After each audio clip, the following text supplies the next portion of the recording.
Nesta aula, nós vamos fazer o exercício da parte introdutória do capítulo 1 sobre umidificação e desumidificação.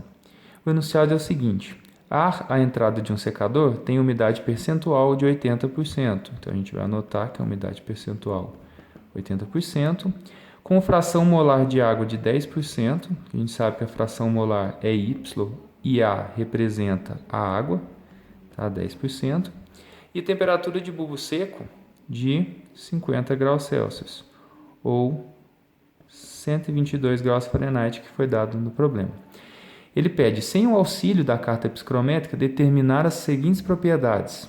Tá? Então, nós não vamos usar a carta psicométrica, nós vamos utilizar as equações. Primeiro, ele pede para determinar a umidade absoluta. A umidade absoluta, nós já vimos, né, que é MAPA, MB, P menos PA, certo? Nós temos a pressão parcial? Ainda não, mas com a fração molar de água que ele deu, é possível encontrar a partir da lei de Dalton. Na lei de Dalton, né, nós podemos falar que YA é PA sobre P. Então, se eu quero determinar PA, basta que eu pegue a pressão total do sistema vezes YA. A pressão total do sistema, ele não falou, mas normalmente, né, nesses problemas em que fala que o ar à entrada de um secador, o ar à entrada de uma coluna de resfriamento, normalmente nesses problemas, a pressão utilizada é a própria pressão atmosférica do local. Tá? Então, nós vamos considerar que a pressão é, dada em Pascal, 101.325 pascais, certo? Com isso, nós podemos calcular que a pressão parcial de A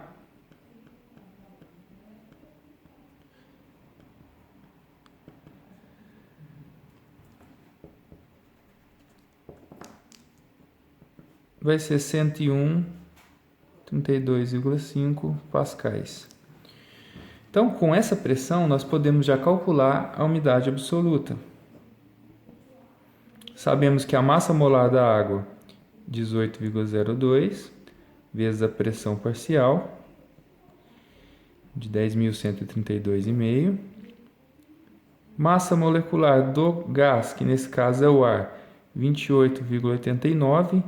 Pressão total do sistema, de 1 atm, ou 101.325 pascais, menos a pressão parcial, que a gente viu que é de 10.132,5. Certo? Fazendo as contas, essa pressão parcial vai ser de 0,0693 libras de vapor de água por libra de ar seco. Correto? A letra B, ele pede a umidade absoluta de saturação. Lá na nossa teoria, a gente viu que a umidade absoluta de saturação, ela é a mesma coisa da umidade absoluta, só que a pressão que eu vou utilizar é a pressão de saturação, parcial de saturação. Certo? Nós vimos lá que a equação para calcular a umidade absoluta de saturação é essa, só que eu não tenho a pressão parcial. Então, eu tenho que arrumar uma outra equação com base nos meus dados para eu calcular, né, a pressão parcial ou a umidade absoluta de saturação. Foi dado no problema que a umidade percentual é de 80%. A fórmula de umidade percentual é a razão entre a umidade absoluta e a umidade absoluta de saturação, certo? Se eu tenho a umidade percentual e a umidade absoluta, eu encontro a umidade absoluta de saturação.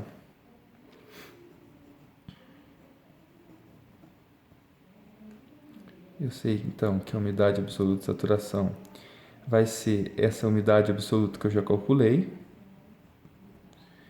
dividido por umidade percentual, que é de 80%, ou seja, 0,8. O que resulta em uma umidade absoluta de 0,0866. As unidades podem ser libra de vapor de água por libra de ar seco, ou quilo de vapor de água por quilo de ar seco, grama de vapor de água por grama de ar seco. Nós vamos padronizar aqui, sempre utilizando o libra.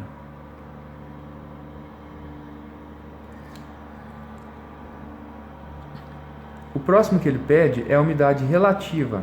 A umidade relativa, ela vai ser calculada com base na fórmula, na razão entre a pressão parcial do meu sistema e a pressão parcial de saturação.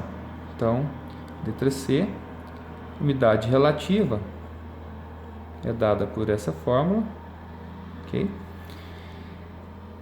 Dessa fórmula, eu não tenho a pressão parcial de saturação, mas eu tenho como encontrar, porque agora eu descobri qual que era a minha umidade de saturação. Então, minha umidade absoluta de saturação, eu posso encontrar a pressão parcial de saturação, substituir e encontrar a umidade relativa. Vou copiar novamente, que a umidade de saturação é dada por essa fórmula.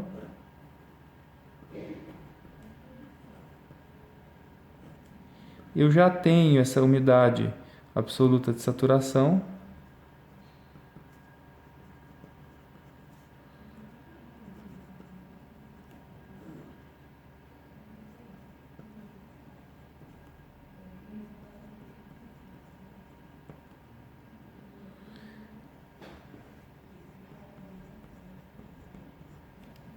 Aqui já vai ser a umidade absoluta de saturação também. Certo? Calculando, fazendo essa conta, a gente obtém que a umidade absoluta de saturação ela é de 12.352,8 pascais, o que condiz com o nosso problema, porque aqui é a pressão parcial de saturação. A nossa pressão parcial do ar, da água, que estava a 80%, ela foi de 10.132, logo, na saturação, como a minha umidade percentual é maior, a minha pressão parcial também é maior, ok? Com isso, a minha umidade relativa vai ser a pressão parcial que a gente calculou lá no exercício, lá na letra A, dividido por essa pressão parcial. Desculpa, essa aqui é a umidade.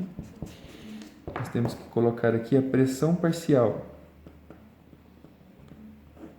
por 12.352, certo? Isso vai me dar uma umidade relativa de aproximadamente 82%, certo? Então, a umidade relativa de 82%, note que a umidade relativa ela não é igual à umidade percentual. Mas para valores mais altos de umidade percentual, a umidade relativa tende a ser semelhante à umidade percentual, ok? Se a gente for trabalhar com outros problemas, a gente vai ver que a diferença para umidades menores vai ser maior ainda, mas não é igual, tá? Então, tomar cuidado na hora de fazer exercício, verificar se é a umidade relativa ou umidade percentual. Próximo, calor úmido. Letra D, a gente vai calcular o calor úmido. E para calcular o calor úmido, nós vimos que nós precisamos do CP do ar e o CP da água, vezes a minha umidade absoluta que a gente calculou lá na letra A. O CP do ar e o CP da água eu ainda não tenho, mas tem como a gente calcular esses CPs. Tá? Eu vou disponibilizar para vocês essa tabela, que é calor específico de gases, o apêndice 15 do livro do McCabe. Tá? Nesse gráfico tem como a gente definir qual é o CP do ar e da água. Tá? Lembrando que esse CP aqui, quando eu estou calculando o calor úmido, é o CP do ar e o CP da água no estado gasoso. Por isso que eu vou utilizar esse CP de gases. Tá? Essa tabela funciona da seguinte maneira. Nós temos aqui o eixo que mede a temperatura, que a gente define a temperatura, os pontos e o valor do CP dado em BTU por Libra graus Fahrenheit. tá? Então a gente vai fazer o seguinte, você precisa de uma régua, você vai definir qual a sua temperatura em Fahrenheit, a gente viu no exercício que é de 122 Fahrenheit, tá? Então tá mais ou menos aqui nesse ponto que eu tracei aqui. Você vai colocar essa régua aqui e vai encontrar qual que é o ponto seu que você quer determinar o CP, tá? Então vamos ver aqui. Nós precisamos determinar o CP do ar, que é o ponto 27, que é esse aqui, tá? Vou até marcar ele aqui. E o CP da água, que é o 17, tá? 17 é esse aqui. Você pega a régua, tá? Coloca uma ponta da régua na sua temperatura e o outro no ponto que você quer medir. Tá? Então, aqui vai dar mais ou menos 0,45 para a água e para o ar, vamos ver aqui, em torno de 0,25, tá? E esse valor não vai variar muito, tá? Se a sua temperatura não variar muito, esse CP sempre vai ser, né, CPB 0,25, que é o do ar, e CPA 0,45. As unidades BTU por libra graus Fahrenheit, ou, como a tabela mostra, caloria por grama grau Celsius. Vamos trabalhar sempre nessas unidades para manter o padrão no problema. Então, o calor úmido aqui vai ser 0,25 mais 0,45 vezes a minha umidade, que eu calculei lá na letra A. 693. Com isso, o meu calor úmido calculado vai ser de 0,2812 BTU por libra graus Fahrenheit. Ok? Isso aqui é o meu calor úmido. O próximo que ele pede para calcular é o volume úmido. O volume úmido, nós vimos lá que ele tem duas fórmulas. Na verdade, ele tem uma fórmula geral, né? E aí eu coloquei para vocês no nosso exercício lá duas formas de calcular. Uma com a temperatura em Kelvin e a outra em Rankine. Vamos colocar as duas aqui. Volume úmido para a temperatura em Kelvin é 22,4 sobre 273, vezes a minha temperatura, lembrando que essa temperatura é em Kelvin, certo? E as massas molares.